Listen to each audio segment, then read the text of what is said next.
చట్టం మృగాల పాలిట అంకుశం. 2012 సంవత్సరంలో మన దేశ రాజధాని ఢిల్లీలో జరిగిన ఒక ఘోరాతి ఘోరమైన అత్యాచార సంఘటనే నిర్భయ చట్టం రూపకల్పనకు కారణం.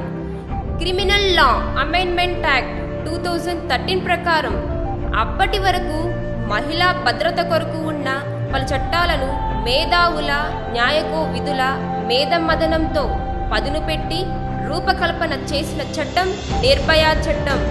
ఇందులోని చట్టాలు ఐపీసీ సెక్షన్ 376 నిబంధన 1, నిబంధన 2, ఐపీసీ సెక్షన్ 376 నిబంధన ఏ, నిబంధన బి, నిబంధన డి, నిబంధన ఈ, ఐపీసీ సెక్షన్ 356 నిబంధన ఏ, ఐపీసీ సెక్షన్ 354 నిబంధన బి. స్త్రీ సృష్టిలో సగం. ఆమె మీద అఘాయిత్యం క్షమించరాని నేరం, అత్యాచారం ఘోరాతి ఘోరం. అలాంటి నీచులను శిక్షించే చట్టం ఐపీసీ సెక్షన్ 376 నిబంధన 1. ఈ చట్టం ప్రకారం అలాంటి దుర్మార్గులకు 7 సంవత్సరాలు జైలు శిక్ష, కొన్ని సందర్భాల్లో యావజ్జీవ కారాగార శిక్ష కూడా విధించబడుతుంది. బాధ్యతాయుతమైన ప్రభుత్వ విభాగాలలో పనిచేసే ప్రభుత్వ ఉద్యోగులు ఎవరైనా అత్యాచారాలకు పాల్పడితే ఐపీసీ సెక్షన్ 376 నిబంధన 2 చట్టం ప్రకారం 10 సంవత్సరములు తక్కువ కాకుండా జైలు శిక్ష లేదా జీవితకాలం శిక్ష విధించబడుతుంది.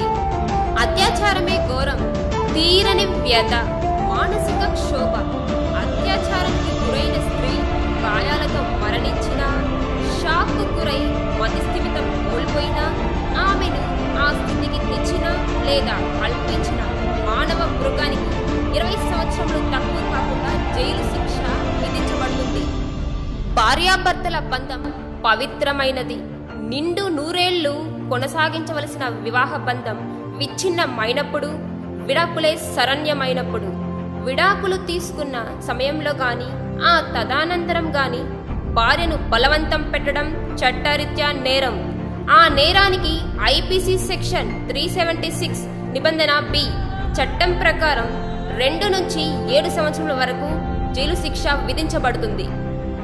మానవ సభ్య సమాజం తలదించుకునే మరొక ఘోరమైన చర్య గ్యాంగ్ రేప్. ఐపీసీ సెక్షన్ 376 నిబంధన డి చట్టం ఇలాంటి కీచుకుల పట్ల శరాఘాతం. కామంతో కళ్ళు మూసుకొని విచక్షణ జ్ఞానం కోల్పోయిన దుర్మార్గుల పాలిట పాశుపతాస్త్రం. 20 సంవత్సరాలు జైలు శిక్ష, 2 దశాబ్దాల జీవితకాలం నాశనం. మరణశిక్ష విధించడంలో తప్పు లేదు. అత్యాచారం చాలా తీవ్రమైన నేరం. అలాంటి నేరాన్ని చేసి శిక్ష అనుభవించి మరలా అత్యాచారానికి పాల్పడే ఉన్మాదికి మరణశిక్ష విధించడంలో తప్పు లేదు. ఐపీసీ సెక్షన్ 376 నిబంధన ఈ చట్టం ఆ శక్తిని కలిగి ఉంది. అతివలను గౌరవించడం మర్యాదకు చిహ్నం. వారి గౌరవాన్ని భంగం కలిగించడం చట్టరీత్యా నేరం. అవకాశం ఉందని, తన దగ్గర పనిచేస్తుందని మరే ఇతర కారణాలతో ఇబ్బంది పెట్టడం, కామవాంఛతో తాకడం, వారి అవయవాలపై అసభ్యపూరిత వ్యాఖ్యలు చేయడం, కోరికలు తీర్చమని ప్రేరేపించడం నేరం. దీనికి ఐపీసీ సెక్షన్ 356 నిబంధన ఏ ప్రకారం 3 సంవత్సరముల కఠిన కారాగార శిక్ష విధించబడుతుంది. ఐపీసీ సెక్షన్ 354 నిబంధన బి నమ్మకం.